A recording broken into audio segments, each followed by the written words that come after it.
What's going on, everybody? It's Taicowhites here for Team Cardfight United, and today we're going to be going over one of my favorite decks in Vanguard, being Himiko from Genesis. Now, I know that BRO just finished, so I'm sure there's a bunch of other people going to be doing videos on that. I sadly did not get to participate.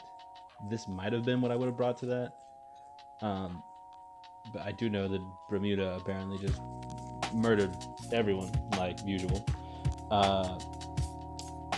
So yeah, there is that. Hopefully the next big online event, or maybe even in-person event, if that would ever happen again, I can maybe get in there and get you guys some feedback from that.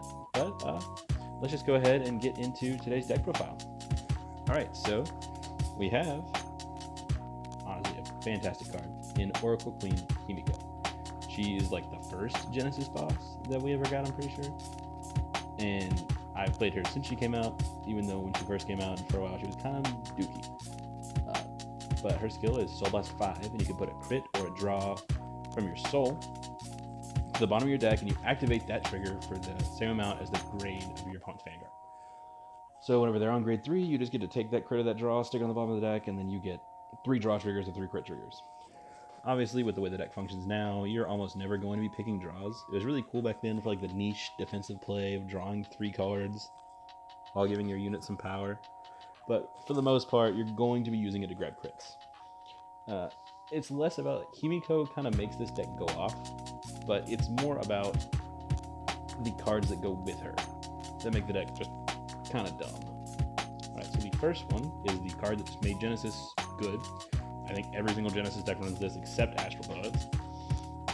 And that is CEO Yggdrasil. So if you don't know what Yggdrasil does, somehow she basically gives anything with a Divine Gauge the ability to boost, which is just good in general. It's really good in the Divine Gauge deck, because then your whole deck is boosting without caring about grades, which is really nice. And B, you can counterblast 1, and then you search your deck for the grade 2 that goes with her, which is Norn, and you get to call it to your rear guard. And then you can pick 2 of your units and give them Divine Gauge. I usually don't do that because it is, I'm 85% sure, that it is a you may skill. Choose up to 2, yeah. So you can pick 0. And give those units Divine Gauge, and then that's pretty much that. And I don't ever really pick anything to give Divine Gauge to because you need Soul Blast 5 for Himiko. And the only card on your board that you actually care about having Divine Gauge or not is your Norn. And Norn is going to give herself that. We'll get to Norn in a second. Next up, we have a card that most people are not going to be running, which is Perseus. Basically, the way that the deck functions, it's going to do a lot of trying to kill people with Himiko nonsense. And towards the end of the game, if your big kill turn doesn't work, the game kind of goes really, really wonky. So this is one of the couple of cards I have in here for a lot of draw power to try to help you sustain for longer. It is a counterblast, but it does let you put any card from your hand to soul, which can include a crit or a draw, if you need to, so that you can get off more of those funky Himiko plays. He personally is actually the reason I started playing Genesis, because I like his artwork. So he might not be the best card to put in here. There are a few other options you could consider. I'll tell you once we hit some cards, you could bump up their numbers by 1 or 2 to replace this guy if you don't like him. I personally have used him several times, and he's actually won me games more than once. So I enjoy running him. But next up we have Norn, which goes with Yggdrasil. And what Norn does, she has 2 abilities. One of them being you can counterblast 1 and draw a card to give her, or I think technically give anything a Divine Gauge. Yeah, you give anything a Divine Gauge, but you're most likely going to be picking her. And then you Soul Charge 2, which is really nice because then you're not going negative from doing the whole Divine Gauge thing. You're actually still getting a +1 into Soul while drawing a card and everything, which is really nice. At the end of the battle that she boosts a unit with Regalia in its card name, so it doesn't necessarily have to be Yggdrasil, but in this deck it's going to be, because the only other way you can boost something is I think if you have another Norn in front of her, which is really funky, and I don't know how you manage that. But basically you'll just drop her Divine Gauge and a card from your hand to restand that Regalia that you boosted, give it 10k and -1 drive. It does work with the thing on rear guard, so it is really, really nice. And basically, part of what you're going to be doing in this deck is you're going to be giving all 3 of the crits that you're going to be picking with Himiko to Yggdrasil, and then Norn is going to restand it, which means since you're going to be running Force 2, that Yggdrasil is going to be swinging for I think it's 53k 5 crit. So if your opponent is at 1 damage, you're swinging it lethal with a stupid high number twice, which is just really, really good. The only thing is, which also helps because that means you can damage deny your opponent really easily. But the preferred number is you're probably going to want to go. What do you got? Oh yeah, you're probably going to want to go for. My mind just drew a blank. Actually having them at 2 damage instead of the 1, even though that is giving them 1 extra counterblast to work with, you're actually going to create a 3rd lethal swing if you do that. With this card that made Himiko so good. She just came out in the new set for the V collection. She's actually with a promo, so Japan's had this for a while, but we just got it. But basically, whenever you place her on rear guard, you can pick any card you want from your drop, put her into soul, which means you're most likely going to be picking a crit that's down there that you've guarded with and shoving it into soul to make sure that you have the crit for Himiko. And then the other thing you get to do is, as long as your opponent's on grade 3 when she attacks, you can pick one of your units, and then she's going to get all of the trigger effects and critical that unit has gained this turn. This is all the power and crit they gain from trigger effects, she's going to get too. Which then means that she's going to be getting, for 1 counterblast, 30k 3 crit, just like your Yggdrasil. She's not on a Force 2 marker like Yggdrasil is, which is slightly not as good. But that means that if you have them at 2, that you'll have 3 giant lethal swings while they're only at 2 damage, which is so stupid good. There are a lot of costs that come with this deck. Then like the ridiculous amount of counterblasting, and then like you'll have to, or the ridiculous amount of soul blasting for Himiko, and then all the counterblasts you're gonna have to do, like the counterblast 1 for this, and then the counterblast 1 from Yggdrasil to go find Norn, the counterblast 1 from Norn to give herself her equip gauge, just stuff like that. There is ways to go with less counterblast and stuff like that though. Like then any turn after that, as long as they don't do something to get rid of your Norn, your Yggdrasil's not gonna have to counterblast. Or if you're worried about counterblast at the beginning, you can use Norn and go -1, and you can use Yggdrasil to go -1 in soul to give Norn her equip gauge. That way, you could give Norn just 1 equip gauge off of the Yggdrasil, and then give her her own equip gauge skill, and then that next turn you won't have to use your equip gauge. So like, there's definitely ways to save counterblast, but it is definitely a very cost-heavy deck.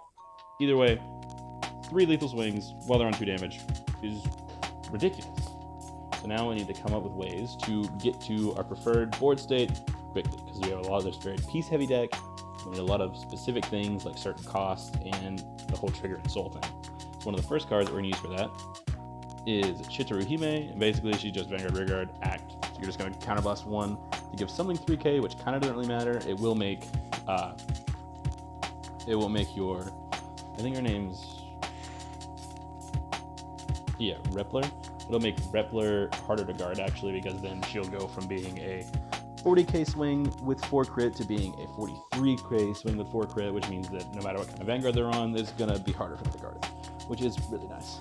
But she's also going to make it to where the next time you would use a Soul Blast, it's going to be reduced by, I believe, 2? Yes, it's going to be reduced by 2, which means that now all of a sudden Himiko's skill is Soul Blast 3 instead of Soul Blast 5, which does make a difference if you're planning on using her skill more than once. There are more cards that do this in here, but that is just one of them. Next up, we have the old card that made Himiko function, but is not anywhere near as needed now, but it's still kind of good, is this Battle Maiden. And what she's going to do is she's counterblast on Soul Blast 1. You take a card, I think you draw 2 cards, take a card from your hand, shove it to soul, and then it gets that unit's shield as power till the end of the turn. The whole power and shield thing doesn't really matter really much anymore, because you're not trying to swing a bunch early game. But the drawing 2 cards while putting like your crit trigger into your soul is really nice in case you don't have a way to get it in there otherwise, because it is extremely helpful to possibly draw into more of the pieces you need while taking that crit out of your hand to make sure you have it in soul for Himiko. Either way, really, really nice card. Not one of your preferred cards to have in hand, but it definitely helps you get to where you're going. And now for the last grade 2, we have a one of that is very simple. Basically, you just want to use this on play, so Vanguard, Rearguard, you look at the top 2, take 1 card from among them, put it in your soul, take the other one, put on top of the deck. Most times whenever you're using this card, you're trying to put a trigger on top so that you can drive check it, but specifically with the deck that we're running, you actually want to take that crit if you find it and shove it to soul so that you have it for Himiko, and then put something else on top. So it can also help you maybe the top 2 cards. You can make sure that one of your pieces is the thing you're going to drive check, so just so you have it in the early game and just stuff like that. I used to run it at more, but then now I've dropped it down to 1 to make some room for other things. But he is still a nice card, and it does not feel bad to run it. And now onto the grade 1s. Just some really simple stuff. Grade 3 searchers. I think that's self-explanatory. 2 copies of this is one of the cards you can definitely run 4. If you want to run 4 of this, just take out the 2 Perseus, or some of the other cards I'm going to show you next. Basically, she's your basic ride target. Besides, like, I guess your grade 3 searcher. But what she's going to do is whenever you ride her, you can draw a card, pick a card from your hand, shove it at the bottom. That's Vanguard or Rearguard. But if she's on Vanguard, you'll Soul Blast or you'll Soul Charge 2, which can help you get ready for Himiko skill. She also has something where I think you can put stuff back to hand with her.